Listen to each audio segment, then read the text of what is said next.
So how did you make the choice to join the Army? I like to tell the cadets the story of what actually happened, which is I was in my 4th semester in college, and now I was a military brat. My father was a non-commissioned officer in the United States Air Force, so I was very familiar with military service, had grown up in it, and actually my 4 years in college is the longest I've ever lived in one place my entire life. So with that preface, I was walking across campus one day, and a CH-47 Chinook helicopter flew in between the high-rise dormitories, flew right over main campus and kind of circled around, and 6 or 7 individuals jumped out of the back of it into the pond and swam to the shore as the helicopter took off. And as you can imagine, that was not a normal thing to see on a college campus. And so I walked over to the 6 gentlemen who were coming out of the water and stood there for a second, tried to figure out who they were. They were in military uniform. And one very large man by the name of Sergeant First Class Pizarro, who was an Army Ranger Special Forces guy. And I said, "Who are you guys, and are we under attack?" And he said, "No." He says, "We're ROTC, and this is what we do every day." Can you kind of talk about your experience as a cadet? What was it like to be a cadet when you joined? Well, it was not very popular back in the early 80s. The Army was on the verge, it was at the end of the Vietnam era. It was just a couple of years earlier, even when I was on campus, where ROTC cadets wouldn't wear their uniforms on campus because it was unpopular. Because it was right at the edge of the 70s, there was still a lot of anxiety from Vietnam. And so it wasn't a very popular thing to do at the time. But something unique happened that year. It was called the Iran hostage crisis in 1981. And there was a new fervor for nationalism in America in 1981. And as that hostage situation drug on from the Carter administration to the Reagan administration, suddenly being in the military was starting to be seen as a positive attribute for young men and women who wanted to contribute and to be a part of the team. It was also suddenly funded, which was something that was unusual up to the point where Ronald Reagan came in to be our new president, and he started funding things.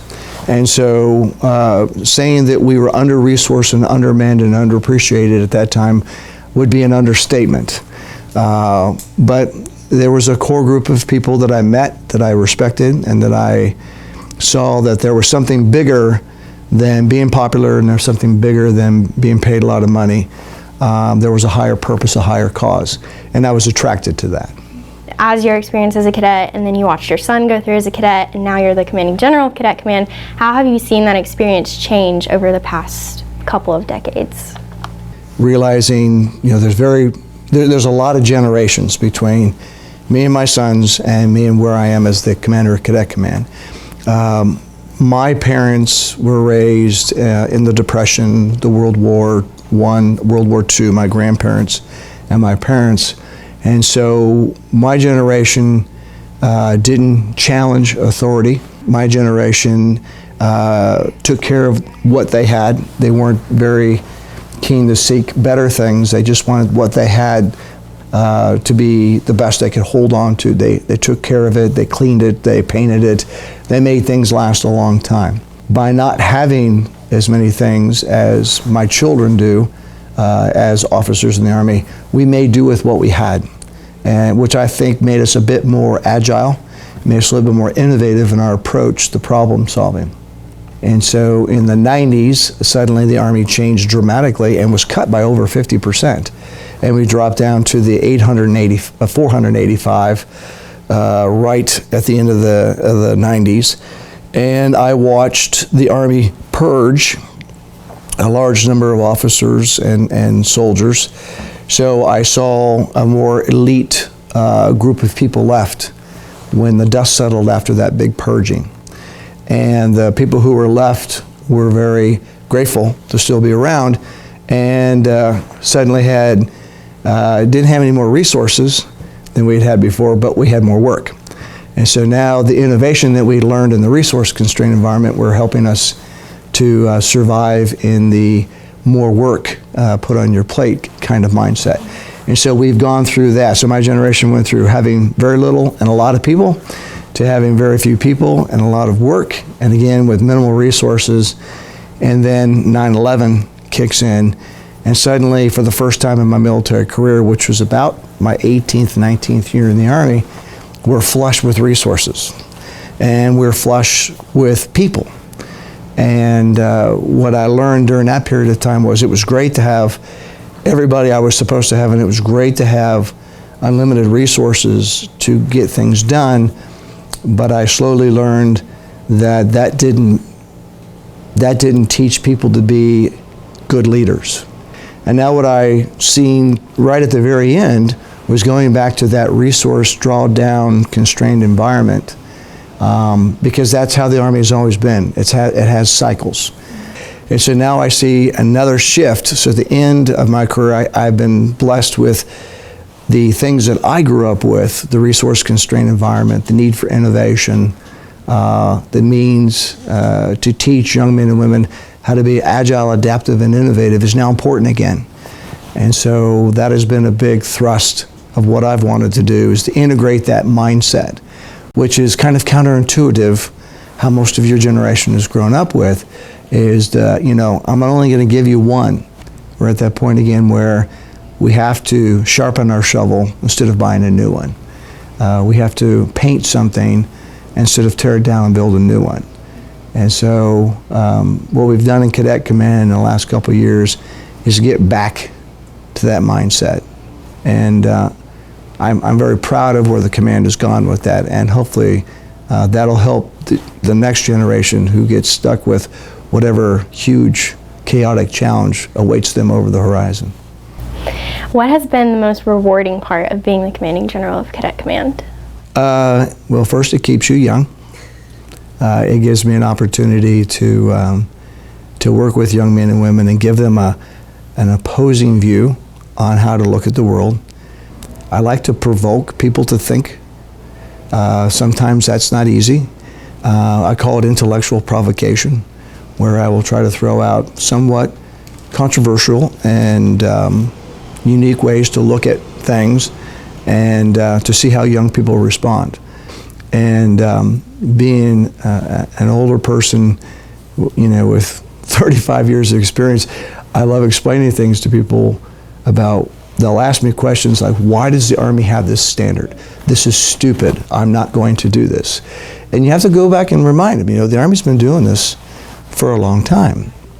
And there's a lot of really good reasons why something exists, and I get an opportunity to tell them why. So would you say that that's something, as a CG, that you've really strived for, is telling these cadets and telling these young men and women why we do the things that we do? I hope so. I mean, that's why I don't know how much money I spent the first summer, but that's why I like to talk to every single group that comes through. I've at least been able to influence, or at least given some sort of influence, however they took it, I don't know, to a couple thousand cadets the 2 summers I've been here, to get them all in one place and just kind of talk them through. Here's what real leaders do. This is what real leadership is about. This is why you take care of your soldiers. This is why you don't walk past a correction. To give them the why, to get them started with the right framework, so at least they'll ask the why as they're growing up. And I mean, some people get upset when they're asked the why. And now you may not like the answer, okay? And at some point, you're going to have to just accept the why, because you may or may not like it. But at least that's what a senior owes a subordinate, is the courtesy to give them the why.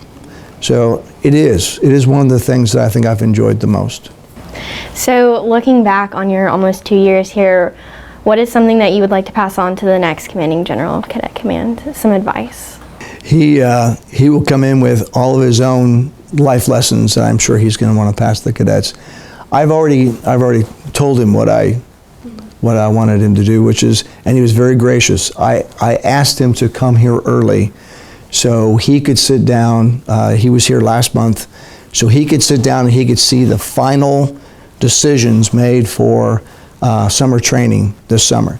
So he could look me in the eye and say, I agree, I agree, I agree, I agree. I felt that was very, very important because I did not have that opportunity. During my first summer, I was unable to change things or tweak things the way I wanted them because I didn't want to disadvantage any cadets at the beginning versus the cadets at the end. He now owns it up front. The other advice I would give him is focus on what's important. I could have very easily taken the last 2 years and flown to all 274 schools and talked to cadets and had an absolute blast just hanging out with sharp young people such as yourself. And the command would not have been any different than the day I started. My focus is strategic, and I have deputy commanding generals who go out and look at the programs and tell me how things are going. And then I spend the whole summer here watching the results of the curriculum and the efforts we do during the school year. My primary focus has been to get this command the resources it needs. My primary focus is to get this command the diversity that it needs and to go after the key influencers across the nation so they understand the significance of this command and what it does. And to include engaging the general officers, the civilian agents, the Secretary of the Army, and political leaders that influence what we do, and the kinds of young men and women that they steer toward us to say, here is another option for you to consider.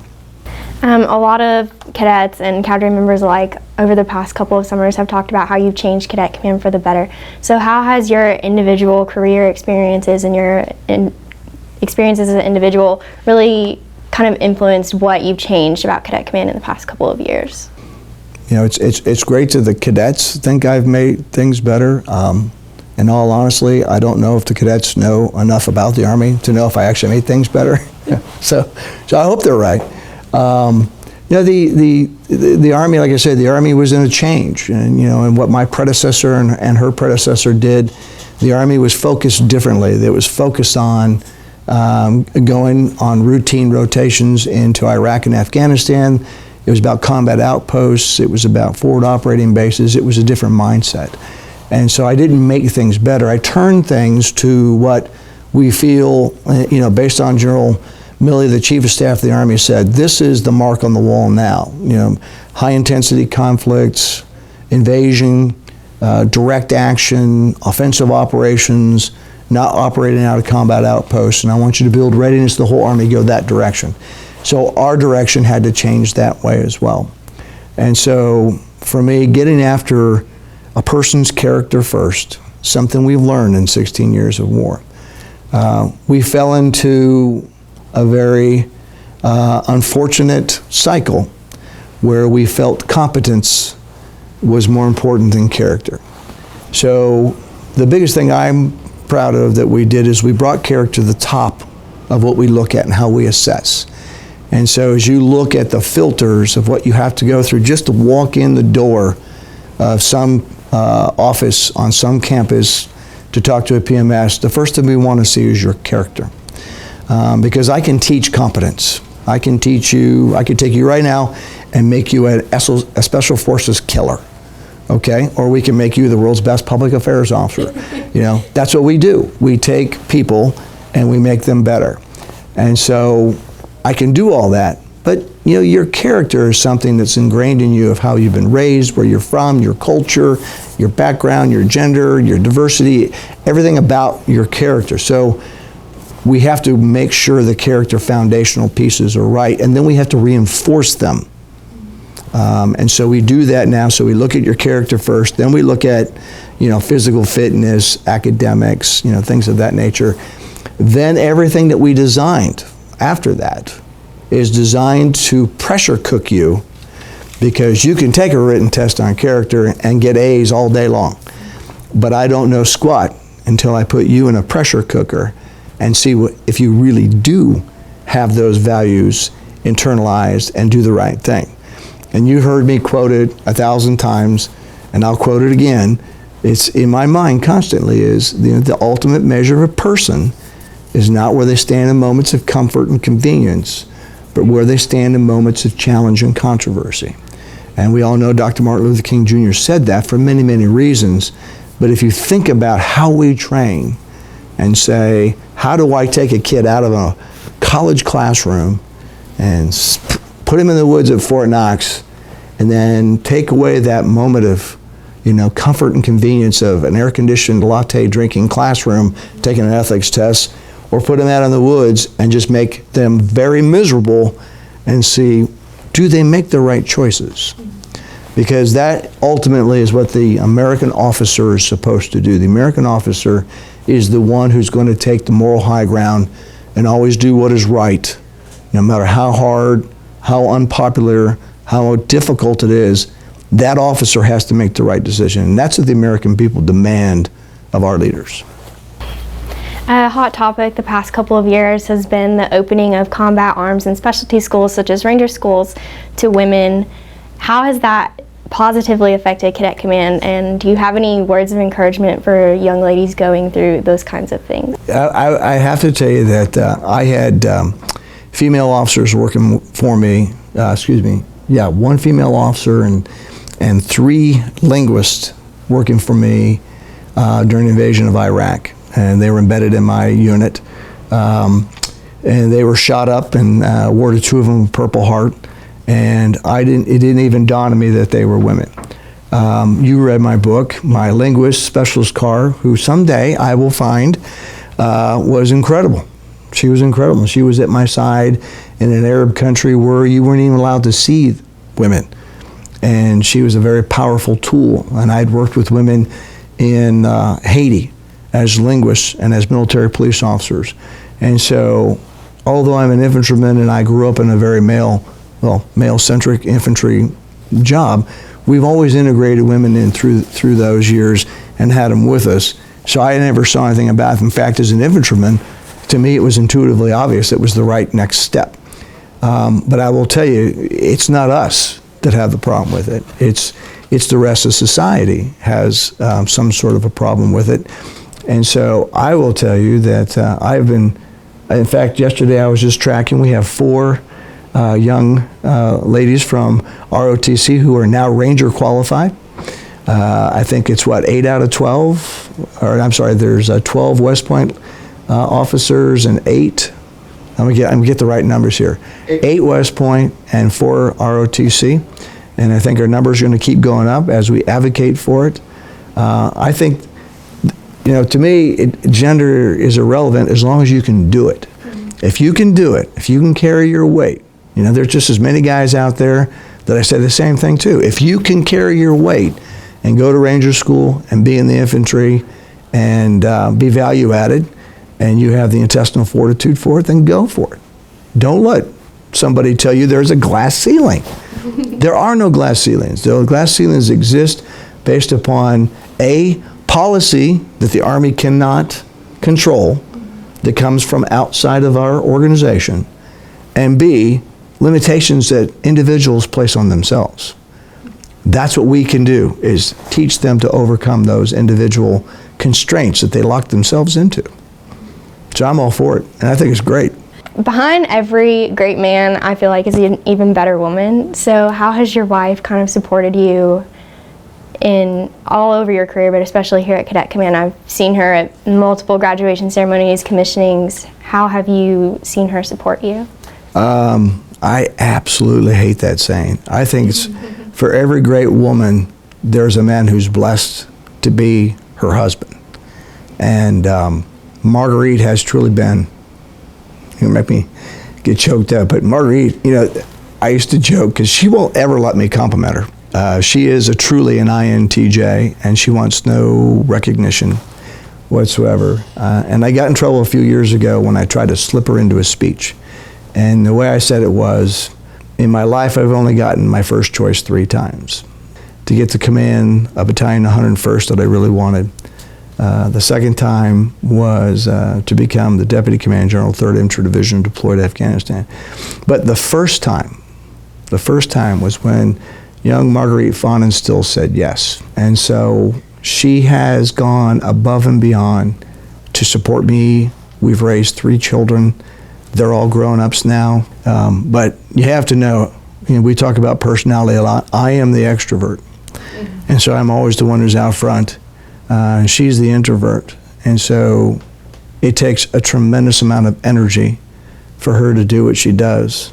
And nobody deserves our retirement more than she does right now. What are y'all's plans for retirement? Well, anyway, she's already gone. You know that, right? It didn't take her long.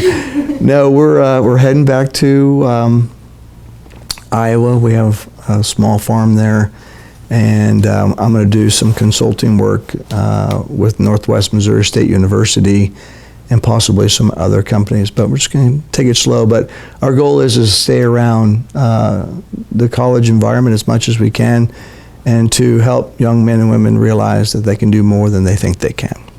So my final question, of course you know that I read your book, really enjoyed it. You reflected on your time with your driver, Specialist Bowers, in Iraq, and you said, quote, "I took the time to reflect how my command burdens were eased by the skills, initiative, and drive of each of my men. How is this statement more applicable now that you have a larger command and a much larger staff?" There's no way I could do anything without the support of the folks in this room and that front office staff and everything. You know, that reflection, and I remember that night very, very well. There are things about your life that burn into your soul, and the Iraqis who were just north of us were shooting Frog 7 missiles at us. And so it was a pretty scary night at 3 o'clock in the morning when you see these huge missiles flying over your unit and praying that they don't hit any of your soldiers. And they'd impacted out where we were and missed some folks I had out there that night. And as I was up worrying about my soldiers and thinking about what I needed to do next, Bowers walks up to me with a cup of coffee at 3 o'clock in the morning. Now, why somebody, I mean, he didn't have to get up, he didn't have to do squat. I was just up standing there. And for some reason, he just rolled over, turned on a little Bunsen burner, thought maybe I would need a cup of coffee to settle my nerves, and he was thinking about me. Those kind of guys help us to stay sane and to maintain that presence that you have to have when people are dying and people are dead and things aren't going the way they are. There's always somebody who has the compassion to think about the commander who's all alone and trying to keep everybody together. Somebody like Sergeant Bowers, or I could list 100 of them, walk up and do that one little thing that gives you just enough courage to keep going. It's important. In this job, I have that every day. Just a little bit of encouragement to keep going just one more day is important. And they say leaders are very lonely, and that's a very, very true statement. They're very lonely because they don't have any peers to go vent with. So someone like myself, I will vent with some of my closest staff, knowing that I have their confidence that they will allow me to vent just so I can stay sane.